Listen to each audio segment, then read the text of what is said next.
그래서 여기 보면은 청년아 내가 네게 이르노니 일어나라 이런 말씀을 주님께서 하신 것이죠. 오늘은 그래서 청년아 일어나라 이런 제목으로 말씀을 전할 때 같이 은혜 받는 이 아침이 되기를 바랍니다. 먼저 생각할 것은 주께서 그 과부를 불쌍히 보셨다 그랬어요. 성씨가 최성씨. 과부는 어떤 사람들은 과부라고 그러더라? 남편이 있는 사람일까 없는 사람일까?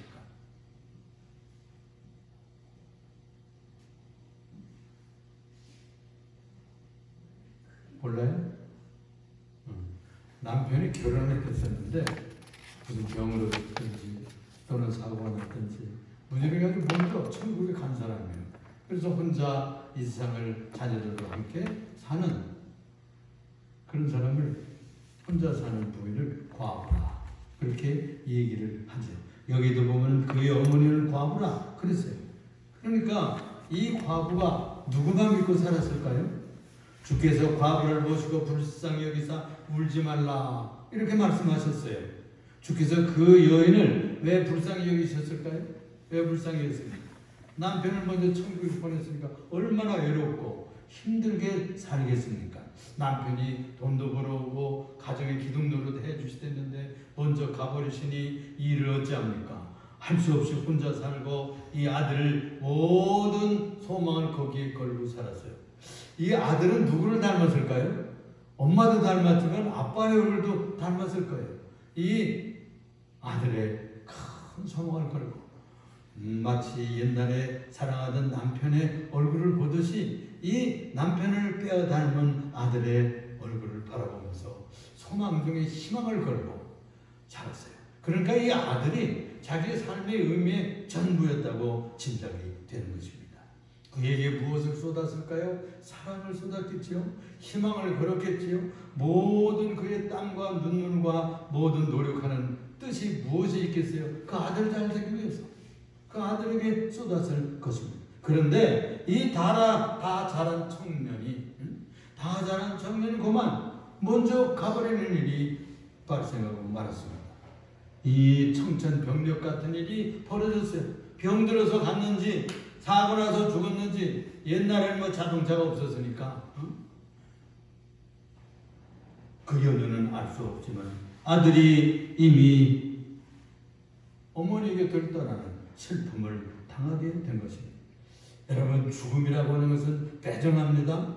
병이 들든지 사고가 나든지 옛날에 우리가 한 70여 년 전에요. 6.25 전쟁이라는 전쟁이 일어났어요. 그래서 한 집 건너 한 집씩 한 데 갔어요. 형제들이 그냥 아들들이 다 간 집도 있어요. 가가지고서는 점사를 합니다. 그러면 하루는 우편 누가 배달 누가 와서 뭘 전하고 가면 그냥 통곡 소리가 일어나 버렸어요. 우리나라에 그렇게 71년 전에 그렇게 6.25 전쟁 때문에 우리의 청년들, 우리들의 선진들이 그렇게 많이 갔어요. 뭐 때문에? 나라를 지키기 위해서. 나라를 지켜야 가정을 지키기 때문이죠. 그래서 이 나라가 잘 되어야 교회도 잘 되고 가정도 잘 되는 것입니다. 이렇게 엄마나 아빠가 희망을 거는 것이 누굴까요? 자녀들이에요. 아들들이고 딸들입니다. 그런데 매정하게 그 곁을 떠나버리고 말았어요. 죽음이라고 하는 것은 인정사정 없어요. 그냥 떠나가 버립니다. 이별을 통보하고 가게 되는 것입니다. 이별을 통보하지도 않고 그냥 어느 날 죽는 사건이 일어나면 이별을 하게 되는 것입니다.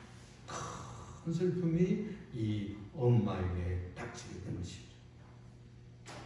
그래서 이 자식은 부모가 죽으면 자녀들을 초상 치르고 산에다 갖다 묻습니다.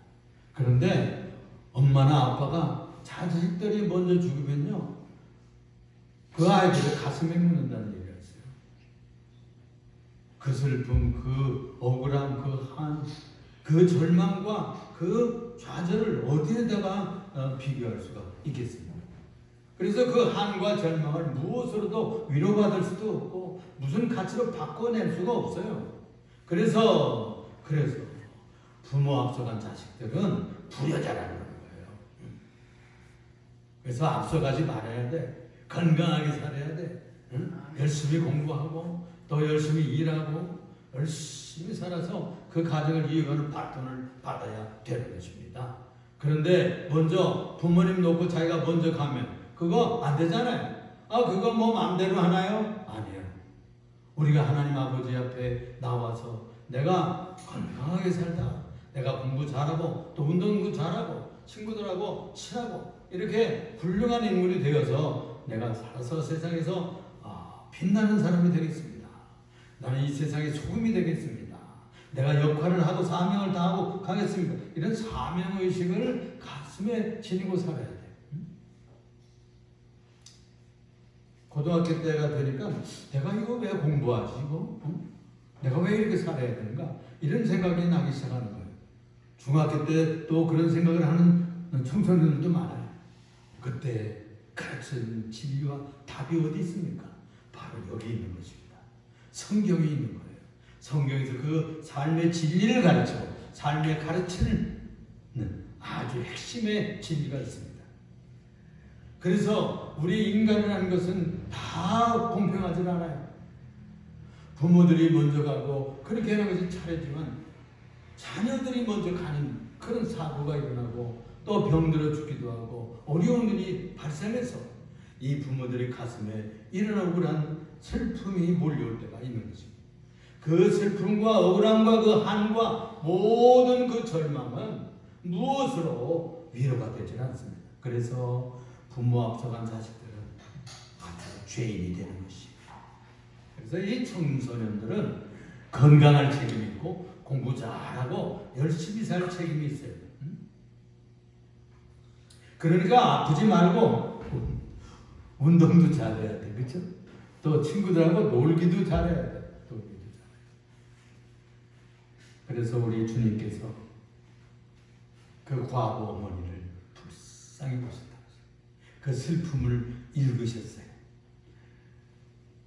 그 성에 살던 나인성이라고 하는 그 성읍에 살던 이 성민들도 이 과부 어머니의 슬픔을 모르겠습니까? 그래서 위로하기 위해서 그 슬픔을 나누고자 상여의 뒤를 따라가는 거예요. 상여 뒤를. 여러분들 상여 나가는 거 봤어요? 옛날에는요 상여를 해가지고 나가서요. 요즘에는 자동차에다 뭐 이렇게 나가지만 옛날에는 동네에 상여 하나씩 다 있어가지고 초상이 나면 거기다 시신을 모시고서는 다 북망산천으로 공동묘지로 선산으로 옮겨갔던 것입니다. 그 상여 나가는 노래가 있어요. 노래. 여러분들 그거 들어봤어요? 이제 가면 언제 오나 이런 거 들어보셨어요? 우리 나이 드신 어머님들 또 여러분들은 다 아실 거예요. 아마 그 상여꾼들의 상여 노래를 하면서 나갔는지는 모르겠지만 이렇게 상여를 들고 나오는 뒤를 따라 나왔던 것입니다. 위로하고자 격려하고자 슬픔을 나누는 마음으로. 인생들이 무엇을 할 수 있겠습니까? 그저 일시적으로 이렇게 나와서 위로를 한다고 하지만은 이 청년이 죽었기 때문에 그 시신을 산에다 묻고 상여꾼도 돌아오고 울고불고 하던 엄마도 돌아와야 되고 또 따라갔던 성민들도 다 돌아와야 할 뿐입니다. 그것이 인간의 한계성이에요. 인간의 한계성.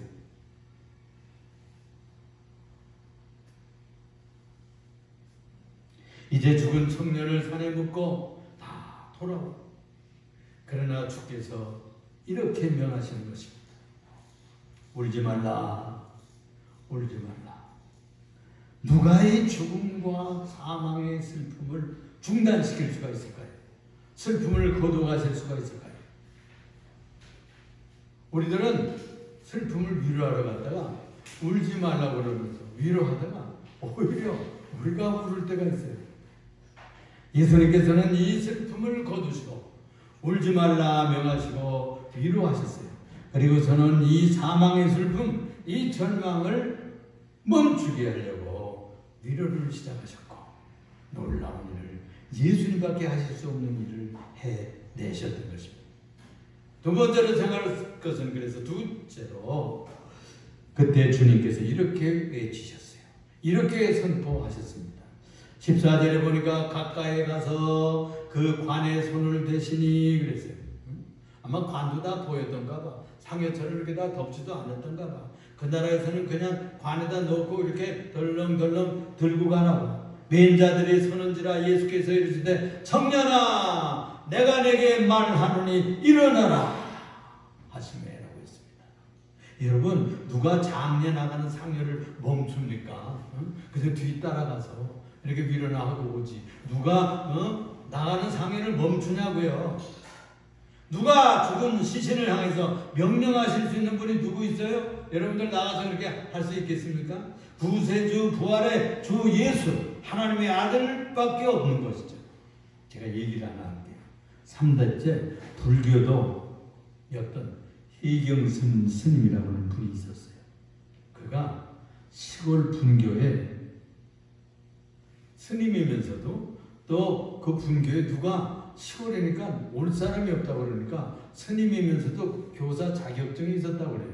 그래서 그 분교에 교사로 갔다는 거예요. 그런데 이 경상도 어느 그 분교에 가서 선생님 노릇을 하는데 여름이 되면 어떻게 방학을 하잖아요. 방학을 하면은 옛날에는 그 여름 수련회를 많이 했는데 교회에서 시골에 그 수련회할 장소가 없으니까 분교를 빌렸어요. 빌려서 하곤 했거든요.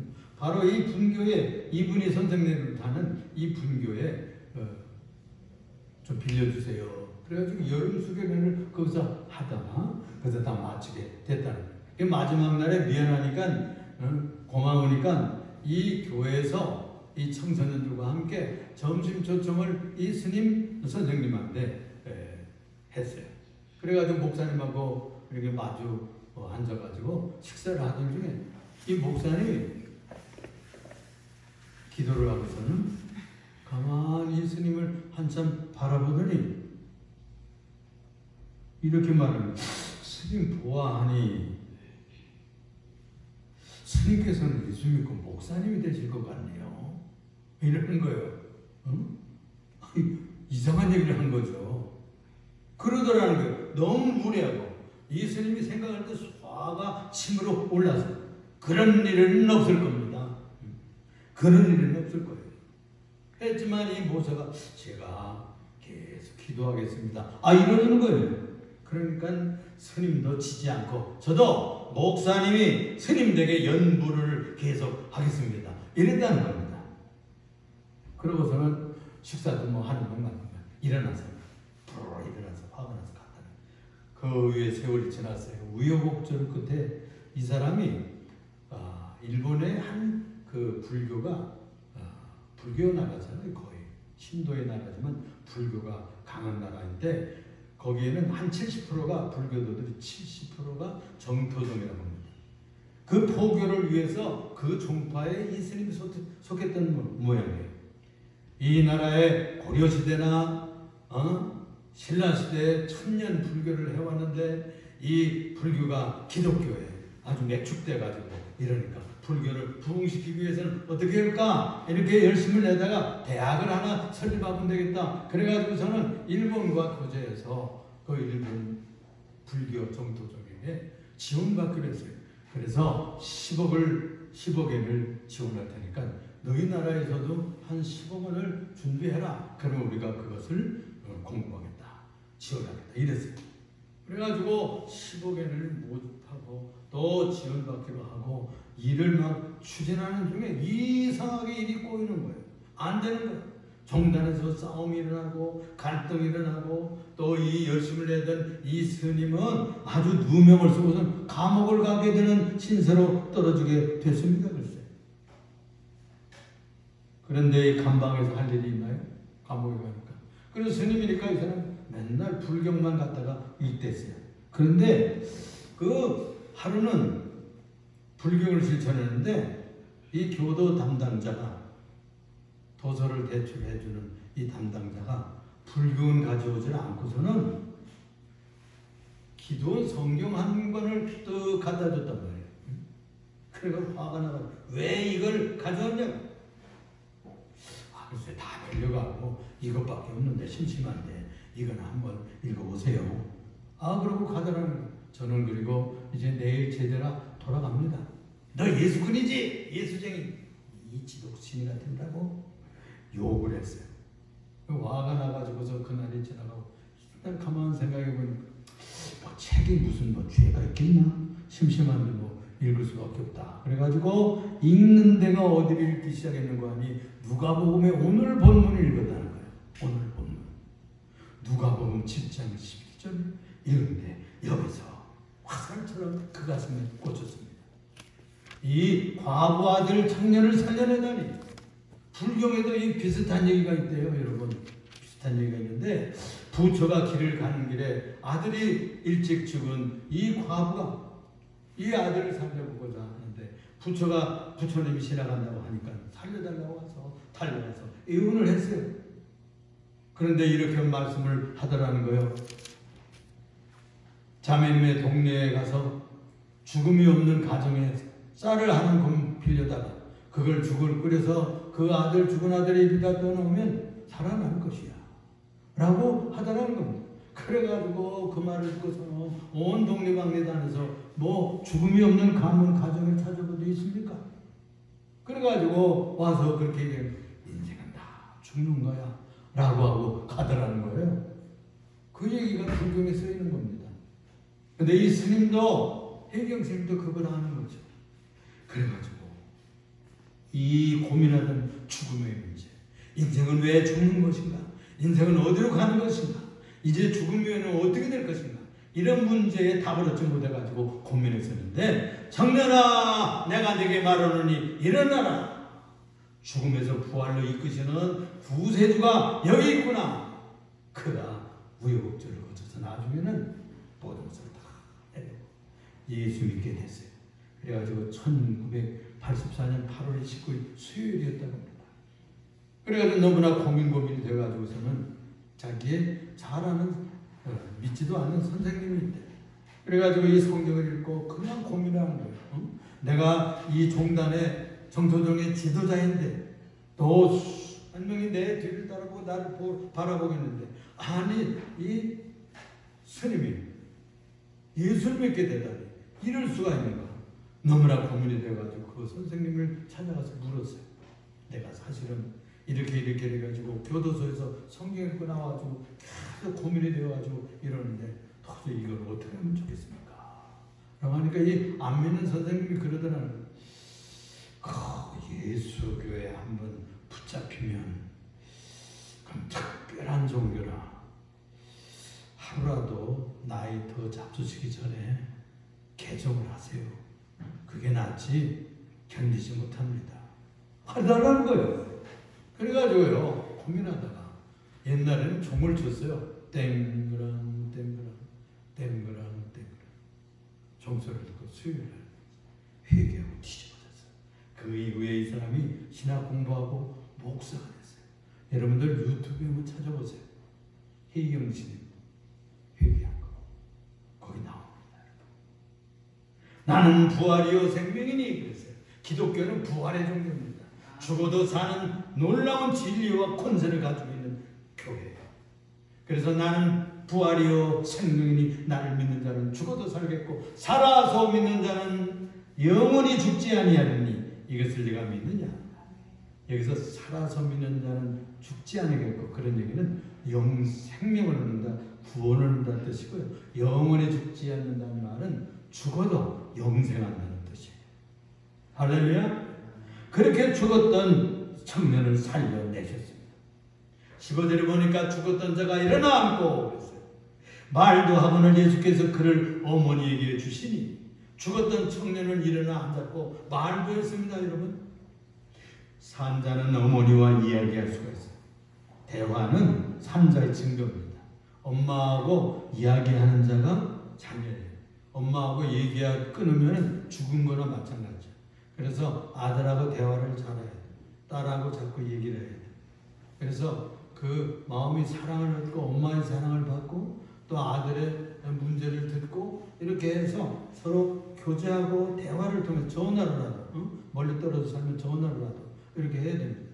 그래서 살아있는 존재의 그런 증거가 교통하는 거예요. 대화하는 거예요. 이야기할 수. 여기 보니까 일어나 앉고 말도 하고 는 우리가 친구가 말하고 엄마와도 얘기하고 선생님과 얘기하고 또 우리가 의무를 가지고 있는 문제들은 선배들하고 친구하고 얘기하고 청년아 내가 네게 말하노니 일어나라. 이 예수님만이 죽은 자를 산 자로 만드는 분을 냈을 수 있는 창조주입니다. 그는 창조자여 하나님의 독생자여 우리들에게 생명을 주시고 거둘 수 있는 권세자십니다. 그가 메시아시기 때문이죠. 구세주시고 창조주 하나님 아버지 아들이시기 때문에 그분과 교제하고 그분이 우리를 살리시고 그분을 영접하고 살면 우리가 운동도 할 수 있고 공부도 잘하게 됩니다. 마음이 편해질 수 있고요. 그리고 장사도 하면 잘 돼요. 아이디어도 지혜도 사업도 잘 관리할 수 있어요. 세상에는 아주 밥은 먹고 살아있는 것 같은데 살았다 하는 이름은 있지만 죽은 사람과 같은 삶을 사는 사람들이 많아요. 마귀는 우리들의 기쁨을 뺏어갑니다. 마귀는 우리들의 불안을 조성하고 초조하게 만들고 마귀가 오는 것은 도둑질하고 뭘 도둑질하고 우리 기쁨을 뺏어가요. 우리의 편안함을 뺏어가요. 우리들의 평강을 뺏어 믿음을 훔쳐가요. 응? 뭐 그럴까 예수님이 뭐 아이고 뭐 얘기지 뭐 그거 만든 얘기지 뭐 그럴까 이렇게 하는 그런 것들 다 의심이에요. 믿음을 뺏어가고 의심을 뿌리고 갑니다. 응? 마귀가 오는 것은 도둑질하고 죽이고 멸망시키려는 것뿐이에요. 멸망은 죽이고요. 결국은 귀신을 섬기면은 저 지옥에 떨어지게 만듭니다. 내가 오는 것은 예수님이 온 것은 생명을 주고 더 풍성하게 하려는 것이라고 약속하고 있습니다. 그래서 이 신앙은 영적 싸움입니다. 마귀와의 싸움이에요. 이 불신앙과의 싸움이에요. 내가 행복하고 평화로운 삶을 사는 것을 빼앗아하는 것이 마귀가 하는 거예요. 여러분들 가정에 무슨 문제가 있어요? 여러분들의 마음에 무슨 문제가 들어왔어요?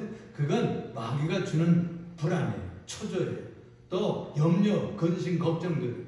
나사렛 예수 이름으로 명하노니 이 나의 평화를 뺏어가는 이 도적아 사탄아 물러갈지어다. 이렇게 명령 기도하세요. 여러분 기도할 때 이렇게 해주세요. 저렇게 해주세요. 이거 주세요. 저거 주세요. 이렇게 하는 요구하는 기도도 있지만 명령 기도도 있어요. 명령이에요. 예수님의 이름을 사용해서 마음속에 불안이 있을 때는 그걸 명령해서 쫓아내야 됩니다. 간구만 하지 말고 아침마다 거울을 보고요. 명령하세요. 오늘도 잘 될 줄을 믿습니다. 오늘도 나를 방해하는 모든 마귀와 사단과 어둠의 세력은 나사렛 예수 이름으로 명하노니 방해하지 못할지어다. 이렇게 명령하고 하루를 시작하시기를 바랍니다. 예수께서 살려내신 이 청년은 슬퍼하던 어머님에게 다시 되돌려 주셨어요. 이 청년 어머니의 그 감격과 놀라움과 평이로움 그리고 인생이 얼마나 회복이 됐을까요? 완전히 땅에 떨어졌다가 완전히 날아갈 것 같은 인생을 살게 된 것입니다. 예수 믿으면 그런 일들이 일어납니다. 살아나는 일들이 일어납니다. 병이 낫고 무너졌던 것이 다시 일어나고 또 맺혔던 것이 풀려지고 막혔던 것이 뚫어지고 닫혔던 것이 열려지고 안 되는 것이 되는 놀라운 역사가 일어나요. 왜냐하면 예수님은 하나님의 아들이시기 때문에 그분은 우리 마음속에 부활 예수님을 마음속에 모시고 살기 때문에 그런 일들이 일어나게 됩니다. 나 자신에는 그런 능력이 없지만 그 여러분들 마음속에 계신 예수님이 그런 일들을 향하게 하시는 것입니다. 그렇습니다. 그 여인은 가장 위대한 이 존재이신 하나님의 아들 예수님 앞에 엎드려 감사했고 그분을 의지하고 그 남은 생을 살았을 것입니다. 이를 보았던 이 나인성의 모든 성민들 하나님을 경외하고 하나님께 영광을 돌리게 됐습니다.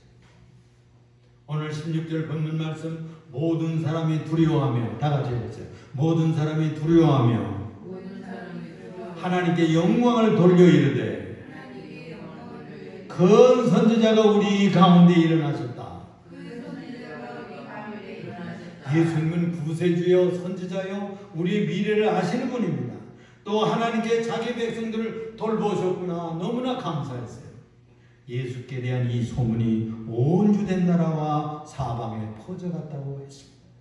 그 세월이 2000년 전에 일어났지만 이 세월이 돌고 돌아 서쪽으로 돌아 미국으로 가고 남아메리카, 북아메리카, 또 아프리카, 또 아시아, 또 이 대한민국에도 이 복음이 들어와가지고 지금 중국에 들어가고 중동아시아로까지 나가고 있는 것입니다. 어쩌면 이 복음이 여러분들 마음과 여러분 가정에서도 역사에서 여러분들 죽은 자도 살아있고 죽었던 마음과 같은 낙심천만한 인생이 다시 한번 새 에너지를 받고 새 생명을 가지고 일어나는 여러분들 되시기를 나서는 예수의 이름으로 축복을 드립니다. 아멘. 아멘. 기도하겠습니다. 사랑이 많으시고 은혜가 풍성하신 주님 감사합니다.